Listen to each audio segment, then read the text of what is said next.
नमस्कार, बहुत स्वागत है आपका स्वदेश न्यूज में। मैं हूं आपके साथ हंटर शर्मा। प्रधानमंत्री नरेंद्र मोदी के नेतृत्व में देश और दुनिया भारत का लोहा मान रहा है और हर क्षेत्र में देश लगातार आगे भी बढ़ रहा है। ऐसे में विदेश मंत्री एस जयशंकर का बयान कई मायनों में महत्वपूर्ण माना जा रहा है।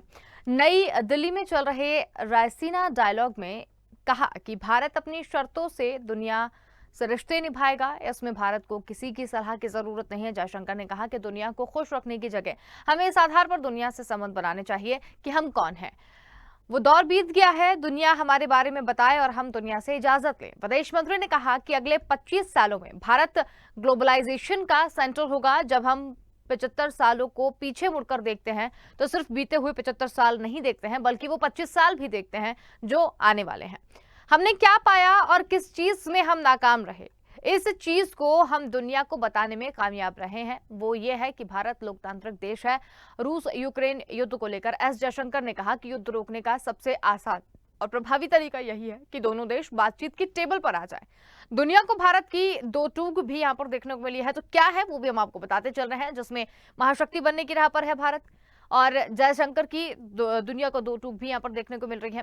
भारत को किसी से सलाह लेने की जरूरत नहीं है, ऐसा उन्होंने कहा। और ये भी कहा कि हम अपनी शर्तों पर दुनिया से बातचीत करेंगे। हम किसी को सलाह नहीं देते हैं और न ही हम सलाह के लिए जाते हैं।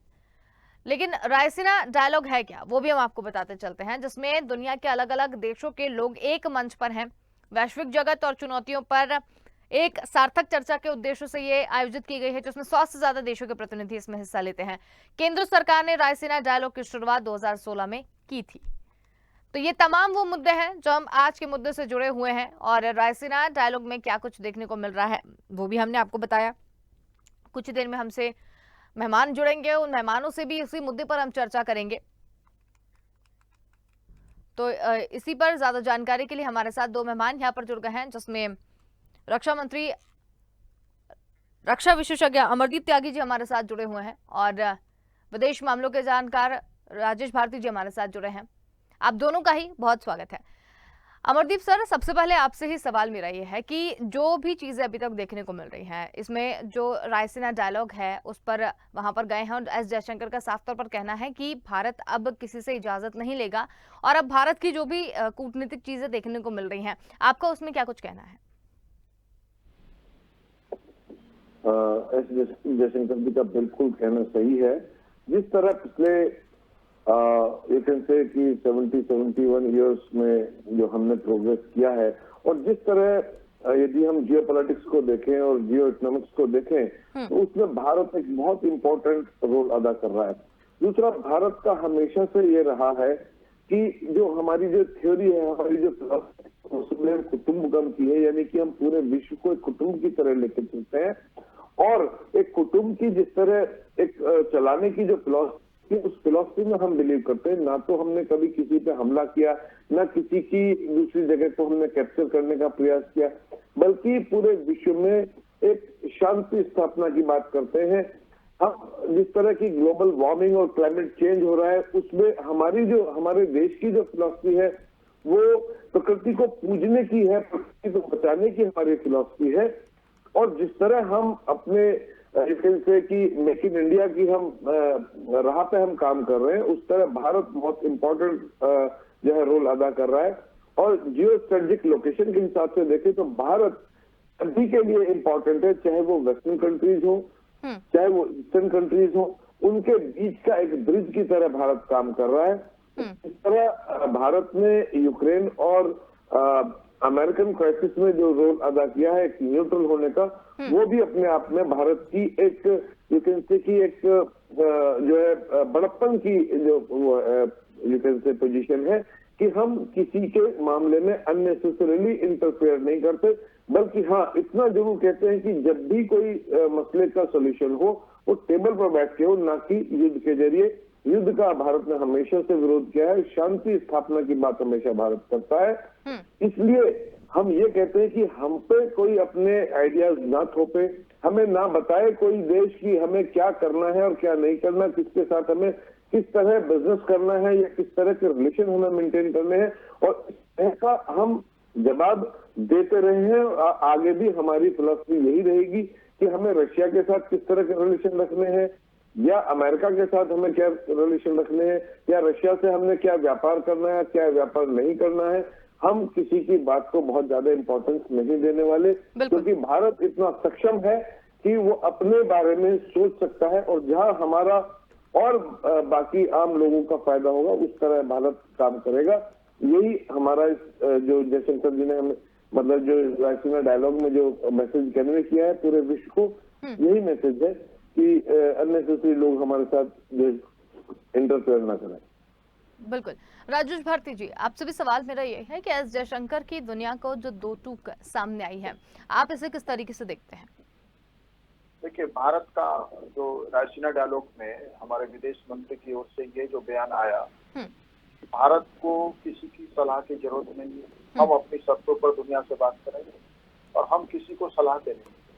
इस बात के जो निहितार्थ है रायसीना डायलॉग में, दुनिया के 100 से अधिक देशों का ये फोरम है, जहां दुनिया के कई देशों के तो राष्ट्राध्यक्ष भी शामिल होते हैं और सत्ता के प्रतिष्ठान के उच्च स्तर के लोग जो है, बिजनेस कम्युनिटी पूरा जो है एक बड़ी अच्छी गैलेक्सी सारी दुनिया के इंटेलेक्ट का जो है, वहाँ के बिजनेस लॉबीज का, ये रायसीना डायलॉग शामिल होता है। उनके बीच में ये जो मंच हमने चुना है, उनके बीच में बात करने का, इसका अर्थ ये है कि हम रूस के साथ जो है, हमारे देश की सत्ता के स्तर पे लगातार ये जो है बात होती रही होगी, क्योंकि रूस ने अभी तक हमारे साथ तनाव तो रूस के साथ कभी कभी हल्के फुल्के हुए हैं, लेकिन आजादी के बाद से एक भी ऐसा मौका नहीं है जब रूस ने भारत को धोखा दिया। तो रूस एक जाना पहचाना आजमाया हुआ दोस्त है। अमेरिका ने अभी तक वैसी कोई साख अमेरिका की भारत में नहीं बन पाई। अमेरिका के साथ हमारे व्यापारिक रिश्ते अच्छे बन गए हैं, लेकिन अमेरिका भारत के राष्ट्रीय मुद्दों पे भारत सरकार के साथ जो है कदम से कदम मिला के चला हो, या वो उसने हमारे समर्थन में आगे आया हो, ऐसा अभी तक नहीं है। तो ऐसे में जब ये यूएस और रूस के बीच का ये मामला बना है, तो हमने ये मैसेज दे के रूस को आश्वस्त करना चाहा है। अच्छा, दूसरा एक और इसमें एंगल है, क्योंकि भारत को क्रूड प्राइस जो है तेजी से बढ़ रहे हैं। अभी देखिए, कल ही एक दिन 2 दिन पहले ही हमारे प्रधानमंत्री ने सभी राज्यों के मुख्यमंत्रियों से, और स्पेशली जहां नॉन बीजेपी गवर्नमेंट है, उन राज्यों के मुख्यमंत्री से जो है वैट घटाने की बात की है। पेट्रोल पे जो एक्साइज ड्यूटी है, स्टेट एक्साइज ड्यूटी, वो घटाने की बात की है, ताकि पेट्रोल वो हो सके। तो अंतर्राष्ट्रीय स्तर पे अभी भारत में कुछ राज्यों के चुनाव भी होने हैं, और हमारे मैं इसको बहुत ये नहीं देखता कि भारत का कोई फर्म स्टैंड आ गया है। ये निकट चुनाव, और ऐसे चुनाव के समय में महंगे पेट्रोल और बाकी बातों के कारण जो है भारत को आने वाले समय में कोई नुकसान न होना पड़े। और चुनाव जो है इस वर्ष गुजरात में, और गुजरात का चुनाव बीजेपी किसी कीमत पर नहीं हारनी चाहती, और वहाँ एंटी इनकम्बेंसी फैक्टर काफी हावी है। तो ये जो भारत की अपनी आंतरिक राजनीति है, उसका जो है मुझे ज्यादा लगता है ये अभिव्यक्ति है, उस एंगल से बोली गई बात अधिक है। अंतर्राष्ट्रीय स्तर पे अभी भारत का जो है हमारी इकोनॉमी में ऐसा कौन सा जंप हो गया है, ये बात ठीक है कि हमने एक अच्छा स्टैंड दिया, और यदि ये स्टैंड अंतर्राष्ट्रीय राजनीति को प्रभावित कर सके तो भारत के हित में मैं इसका स्वागत करता हूँ। बिल्कुल। अमरदीप सर, महाशक्ति बनने की राह पर है भारत, ये भी कहा है उन्होंने, तो इसे आप किस तरीके से देखते हैं? क्योंकि जो भी अभी तक वेपन्स की अगर बात करें, आत्मनिर्भर भारत की अगर बात करें, तो तमाम जो चीजें हैं वो निकलकर सामने आ रही हैं। अब महाशक्ति बनने की राह पर भी भारत है, आप इसे कैसे देखते हैं? देखिए, महाशक्ति बनने का रास्ता जो है सेल्फ डिपेंडेंसी से होकर जाता है। यदि कोई भी देश सेल्फ डिपेंडेंस है, उसके पास अपने नेचुरल रिसोर्सेज हैं, और उन नेचुरल रिसोर्सेज का वो इस्तेमाल अपने देश को सेल्फ डिपेंडेंट बनाने में यदि कर ले, तो ऑटोमेटिकली वो महाशक्ति बन सकता है। जिस तरह भारत के पास नेचुरल रिसोर्सेज की कमी नहीं है।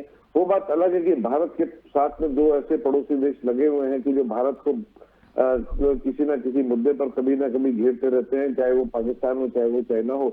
लेकिन जिस तरह भारत ने अपना इंटरनेशनल कद जो बढ़ा लिया है, जिस तरह चाहे वो अमेरिका हो, चाहे वो रशिया हो, या यूरोप के कोई भी देश हो, और जिस तरह उनके विदेश मंत्रियों का भारत में दौरा और भारत के साथ उनके डायलॉग, जिस तरह भारत का यूक्रेन के क्राइसिस में रोल अदा करना, उसके बावजूद भी जो ऐसा एक्सपेक्ट किया जा रहा था कि अमेरिका नाराज हो जाएगा, हो सकता है कि भारत को क्वाड की मेंबरशिप से अलग कर दे या कुछ इस तरह की सैंक्शन भारत पर लगाए, तो जब उसके बावजूद भी मैंने भारत के हर तरह के स्टैंड के बावजूद भी यदि अमेरिका जो है वो एक यू कैन से अच्छे तरह से बिहेव कर रहा है, दैट मीन्स कि भारत का कद बढ़ता जा रहा है। तो भारत इस क्षेत्र की एक महाशक्ति बनने के रास्ते पर बढ़ चला है। और यदि हम इसी तरह प्रोग्रेस करते रहे, जिस तरह हम अपने यू कैन से कि मेक इन इंडिया के थ्रू अपने वेपन स्पेस के क्षेत्र में या हर फील्ड में हम लोग आगे अग्रसर हैं, तो देयर इज नो डाउट कि इन कमिंग टाइम यदि हम इसी तरह चलते रहे, मतलब यदि कोई क्राइसिस भारत में नहीं आता है या कोई इस तरह की इश्यूज नहीं आते हैं, तो of course in coming time Bharat will become super power in this region. बिल्कुल। इसके साथ ही जयशंकर जी का एक और डायलॉग जो है वो भी देखने को मिला, जहां पर उन्होंने कहा कि हम किसी को सलाह देने नहीं जाते। इससे क्या कहना है, मतलब ये चुनौती दे रहे हैं कि हम किसी को सलाह देने नहीं जाते, तो हमारे भी जो मामले हैं उसमें इंटरफेयर ना किया जाए।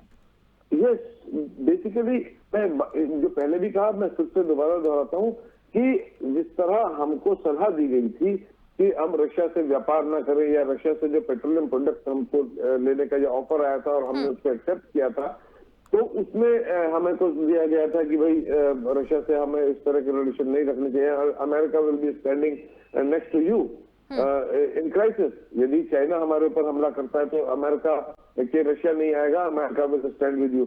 उसके बावजूद भी हमने अपना डिसीजन लिया, दैट मीन्स हमारी फॉरेन पॉलिसी, और हम ये हमारा आत्मविश्वास दिखाता है। और ये कहना कि भैया हमें आप समझाओ मत कि हमें क्या करना है, दैट मीन्स कि हम इतने अपने आप में कि हम अपने डिसीजन खुद ले सकते हैं और हमें मालूम है कि हमारे देश के लिए, हमारे आने वाले भविष्य के लिए क्या अच्छा है या क्या बुरा है। और that is why we don't interfere in others, we never say to others ऐसा करो ऐसा मत करो, आप उनके साथ रिलेशन बनाओ या मत बनाओ। ये हमारे फिलॉसफी नहीं है, हमारी एक पार्टी नहीं है इस तरह की, तो हम ये पसंद भी नहीं करते और करना भी नहीं चाहिए। एक सॉवरेन नेशन को सेल्फ सफिशिएंट है, सेल्फ इंडिपेंडेंट है, वो उसको किसी की इंटरफेरेंस बर्दाश्त कि वो हमें बताए कि आप ऐसा करें। इससे चेतावनी उनको है भाई, भारत जो है सॉवरेन कंट्री है, इंडिपेंडेंट है, और हम गलत है, अपने हित जो है वो देख सकते हैं कि हम क्या करना और क्या नहीं करना। बिल्कुल। राजेश भारती जी, रायसीना डायलॉग में ये सारी चीजें हो रही हैं, लेकिन दर्शकों के लिए हम आपसे जानना चाहते हैं कि आखिर में ये रायसीना डायलॉग है क्या, और यहाँ पर इस तरीके की बातें जो हो रही हैं, अपने अपने जनप्रतिनिधि वहां पर गए हुए हैं और इस तरीके की चीजें निकल कर जा रही हैं, तो ये क्या है और इसकी शुरुआत कब से हुई है? देखिए, रायसीना डायलॉग की शुरुआत 2016 से।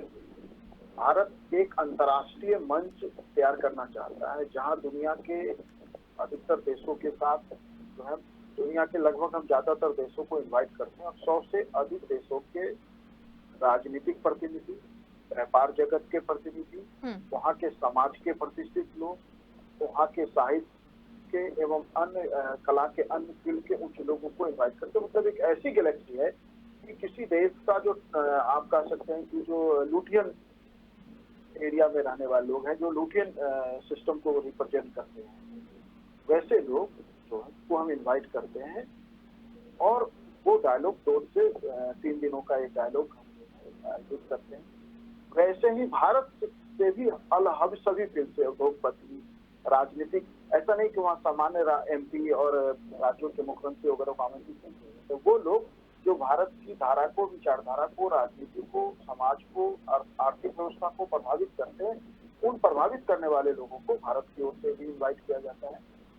और फिर ऐसे लोगों का जो है एक संगम होता है ये 2 दिन का, और उसमें जो है हमारे देश की ओर से विदेश मंत्री और अन्य कई टॉप मंत्री शामिल होते हैं, और सामान्यतः उसमें एक दिन भारत के प्रधानमंत्री भी जाते हैं और फिर प्रधानमंत्री भी उस पर जो अपनी एक बात रखते हैं। उद्देश्य है कि दुनिया में भारत की छवि को बेहतर। बिल्कुल। तो ये दुनिया के अलग-अलग देशों में लोगों का एक मंच है, तो इसमें जितनी भी वैश्विक समस्याएँ हैं, उन सब का निराकरण भी क्या यहाँ पर हो जाता है जब नहीं बातें नहीं यहाँ पर होती हैं तो? नहीं नहीं, वैश्विक समस्या के निराकरण का ये मंच नहीं है। वैश्विक समस्या ऐसा है कि वैश्विक समस्या का निराकरण तो अपने आप ही हो जाता है यदि दो देशों के बीच के संबंध बेहतर हो जाए। बिल्कुल। तो ये peoples to peoples, industrialist to industrialist, कला जगत के लोग, हर फील्ड के लोग, दुनिया के दूसरे देशों के लोग हमारे देश के उन लोगों के साथ इंटरेक्ट करते हैं, तो भारत के बारे में वो बेहतर छवि लेके जाते हैं और उन देशों के बारे में हमारी समझ बेहतर होती है।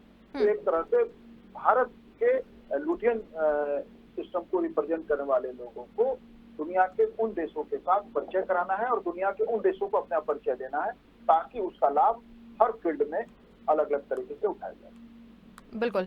अमरदीप सर, 2 से 4 मई के बीच में प्रधानमंत्री नरेंद्र मोदी का एक विदेश दौरा भी है, जिसमें वो जर्मनी और डेनमार्क और कई जगह पर वो जाने वाले हैं। तो इस विदेश दौरे को किस तरीके से देखें, किस तरीके से संबंध मजबूत करने की कोशिश में दिखाई दे रहे हैं?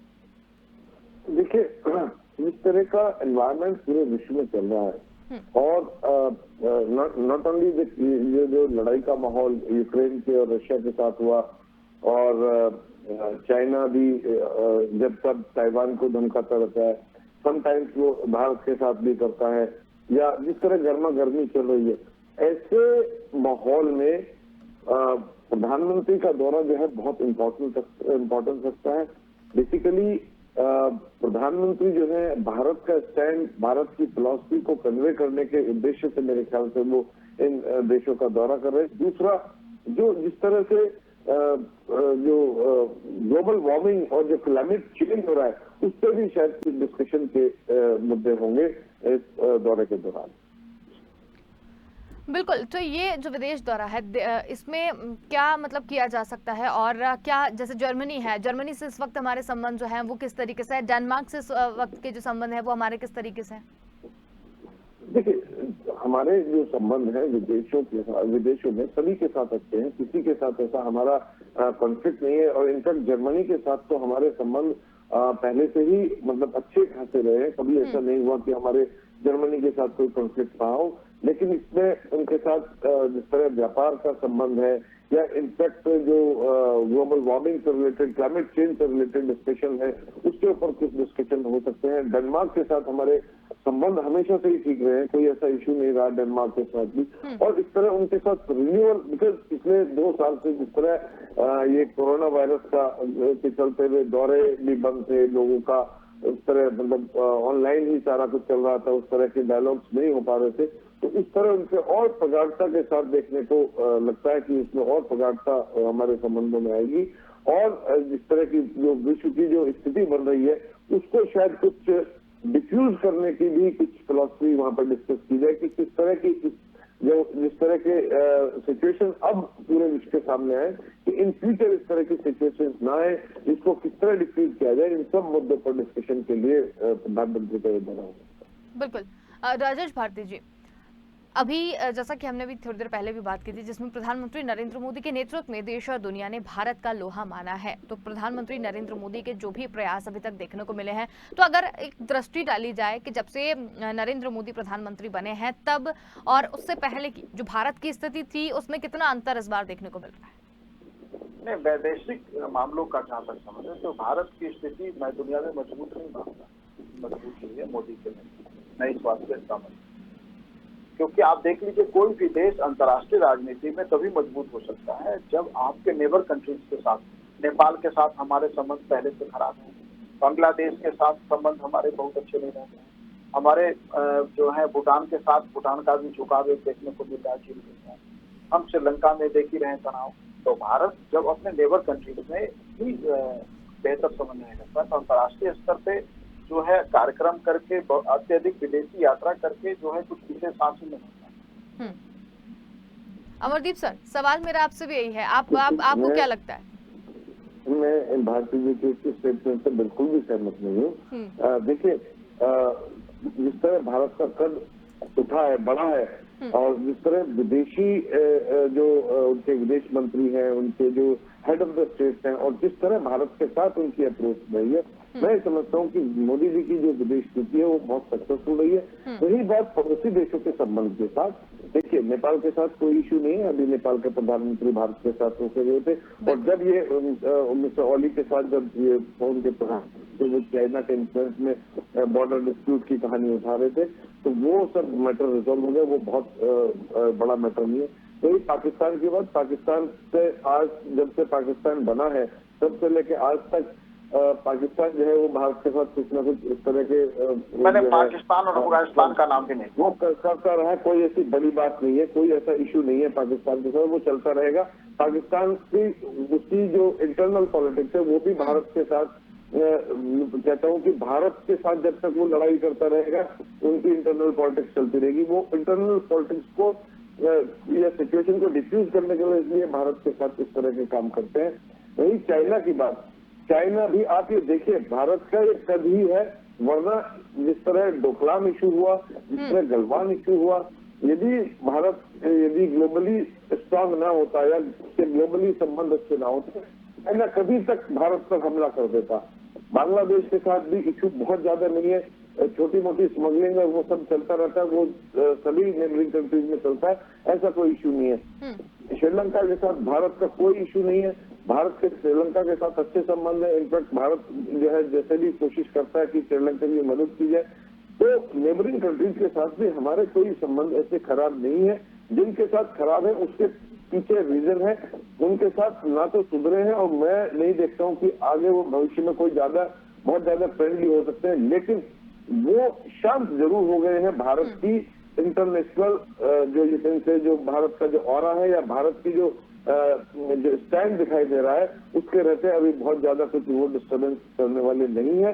और जिस तरह भारत के लोगों का सम्मान विदेशों में बढ़ा है, भारत के प्रधानमंत्री की जो वैल्यू बाकी देशों में जानी गई है और जानी जा रही है, वो काबिल तारीफ है। तो जो मोदी जी की जो इंटरनेशनल पॉलिटिक्स है वो अपनी तरफ से बहुत अच्छा कर रहे हैं। इनफैक्ट मैं ये कहूंगा कि after Pandit Jawaharlal Nehru international politics में यदि किसी प्रधानमंत्री का कद उस लेवल का आया है तो वो श्री नरेंद्र मोदी जी का है। बिल्कुल। राजेश भारती जी, इस पूरे मुद्दे को लेकर आपका क्या कहना है? देखिए, मोदी जी अंतर्राष्ट्रीय, मैं अपने सम्मानित जो हमारे पैनलिस्ट हैं कनक साहब को कहना चाहूँगा, अंतर्राष्ट्रीय राजनीति में अखबारी दुनिया और टीवी दुनिया और फेसबुक और ट्विटर से जो है वर्ल्ड डिप्लोमेसी तय नहीं होती। वर्ल्ड डिप्लोमेसी में मोदी को सिंसियर प्रधानमंत्री की तरह एक सीरियस नेता ही नहीं माना जा रहा अभी तक। आप अमेरिका के साथ देख लें, ओबामा जब भारत आए थे और उनसे जब ओबामा का एक इंटरव्यू एक चैनल ने किया, पूछा भारत के प्रधानमंत्री के रूप में, तो उन्होंने वर्तमान प्रधानमंत्री मोदी का नाम तक नहीं लिया अपने इंटरव्यू में, उन्होंने मनमोहन सिंह का नाम। हम जो बाइडेन का स्टैंड भारत को लेके हम जानते हैं, मोदी को लेके हम स्टैंड जानते हैं, और अमेरिका वर्ल्ड डिप्लोमेसी का अभी भी flag bearer of the world diplomacy है। दुनिया के राजनयिक चीजों को अभी भी वो ही तय करता है, दिशा देता है। चीन के साथ हमारे संबंध क्या कैसे हैं ये सब जानते हैं। पुतिन के साथ हमारे संबंध बेहतर हुए या नहीं, हम ये सब जानते हैं कि पुतिन के साथ वो तो जो हमारे कुछ जो डिप्लोमेट्स हैं उनके सुझाव पे प्रधानमंत्री ने थोड़ा अपना स्टैंड बदला है। नहीं तो यूक्रेन मामले में हम जो हल्के फुल्के बयान दे रहे थे यूक्रेन के समर्थन, वो हमारी स्थिति खराब कर देता। वो तो हमारे डिप्लोमेट्स है जिन्होंने शायद हमारे प्रधानमंत्री को सब कुछ बेहतर सलाह दिया और उस सलाह पे उन्होंने अमल करके चुप्पी साध लेना बेहतर समझा। प्रधानमंत्री इस इशू पे कुछ नहीं बोले, ये डिप्लोमेट्स के दिए गए एडवाइस का। नहीं तो इसके पहले का जो उनका स्टैंड देखेंगे तो वो डिफरेंट था। अभी वर्ल्ड डिप्लोमेसी डिफरेंट चीज है, शायद उसमें जो गंभीरता चाहिए उसकी कमी है। बिल्कुल। अमरदीप सर, इस पूरे मुद्दे को लेकर एक अंतिम टिप्पणी आपसे जानना चाहेंगे। देखिए, कुल मिलाकर जो ओवरऑल है भारत का स्टैंड जो है बहुत अच्छा है। हाँ। और भारत अपने आप में एक सुदृढ़ नेशन की तरह उभर के आ रहा है और विश्व में भारत का सम्मान बढ़ा है। और ये भारती जी की अपनी पर्सनल ओपिनियन हो सकती है, पर यदि जिस तरह ग्लोबली देखा जा रहा है तो भारत का, भारत के प्रधानमंत्री का, भारत के निवासियों का जो सम्मान बढ़ा है, कद बढ़ा है। भारत की हर जगह पूछ है, हर कंट्री जो है भारत से पूछ के बात करके वो एक्शन लेना चाहते हैं, ऐसी स्थिति बन गई है। चलिए, बहुत अच्छी जानकारी आप दोनों ने ही दी और इस पूरे मुद्दे को बहुत ही अच्छी तरीके से आप दोनों ने समझाया। बहुत धन्यवाद आप हमारे साथ जुड़े और इस पूरी चर्चा में शामिल हुए। तो प्रधानमंत्री नरेंद्र मोदी के नेतृत्व में देश और दुनिया भारत का लोहा मान रहा है और हर क्षेत्र में लगातार वो आगे बढ़ रहा है। ऐसे में विदेश मंत्री एस जयशंकर का बयान कई मायनों में महत्वपूर्ण माना जा रहा है। तो नई दिल्ली में जो रायसीना डायलॉग चल रहा है उसमें भारत अपनी शर्तों पर दुनिया से रिश्ते निभाएगा। और भारत की अगर बात करें तो भारत लगातार लोगों से अच्छा बना हुआ है, सभी देशों से संबंध अच्छे स्थापित करने की कोशिश कर रहा है और एस जयशंकर ने जिस तरीके से बात करी वो बाकी काबिल तारीफ है। फिलहाल के लिए इतना ही। देखते रहिए स्वदेश न्यूज, क्योंकि सबसे पहले देश।